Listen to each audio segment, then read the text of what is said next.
Hi everyone, in this video I'll be telling you how to get Gozo aura in Aura Craft game. First of all guys, you have to head over to uh, the fusing place,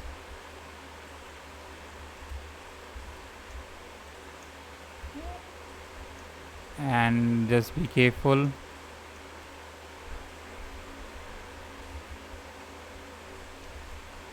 Now once you're here guys, to make Gozo you have to place two auras here. First is infinite, place it in the first place, and second one is soccer. So just combine, just place soccer over here.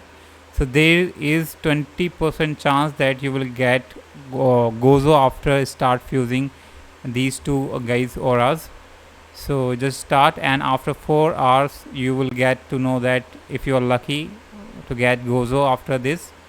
So it means there is a 20% chance. It means guys, you will get 1 out of 5 times the Gozo. When you, if you do 5 times fusing, then you will at least get Gozo in 1 time. So you have to do fusing one after one if you don't get in first attempt. So yeah, that's how you can get it. Hope you like it. Subscribe for more videos. Till